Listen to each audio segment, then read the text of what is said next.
It seems like it's easier to connect to Wi-Fi than it is to nature. But here at Five Rivers, it's easy. There are so many ways to learn about our planet, and they make it fun, too. Chris Honorato spent a morning recently here with the center's director. I think we need a connection to the outdoors. It's grounding. It reminds us that there are things that are bigger than ourselves.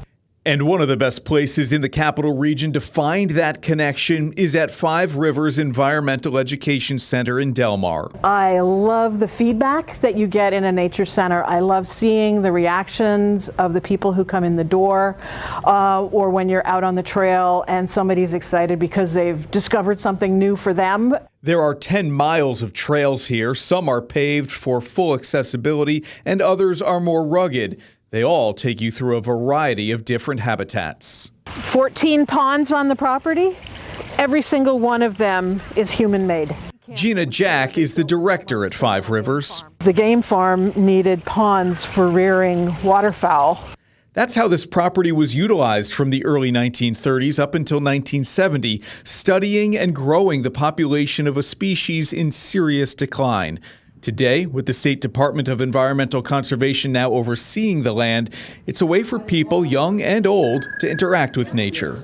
Kids are curious, adults are curious. It's a great way of talking about what animals need to survive in the wild and how we can help them and ensure that they stay wild. Two of what Five Rivers call animal ambassadors help start that conversation with visitors. Argo is the resident barred owl. He's been at Five Rivers since the day the visitor center opened its doors in 2017. And then there's Crane, a 55-year-old turtle, which, as you can see, is as spry as ever. Kids today have a different experience.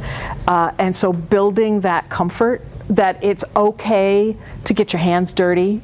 It's okay to get your clothes dirty, and if you get wet, you're going to dry, and you're washable. So get out there and explore.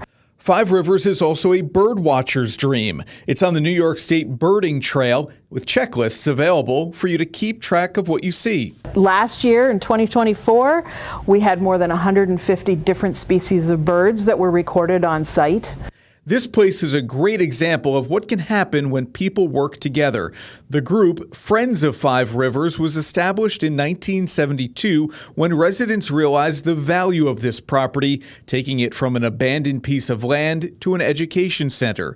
The guided school program is open to students pre-K through high school, and Friends of Five Rivers also has programming for families and adults. What I'm getting here is learning about the environment is experiential. Absolutely, yes. Learning about the environment is experiential. Yes, you can read a book all you want, but it does not have the same impact as getting out there and experiencing it. You need to use all your senses. That's great advice, certainly, and that's Chris Honorato reporting.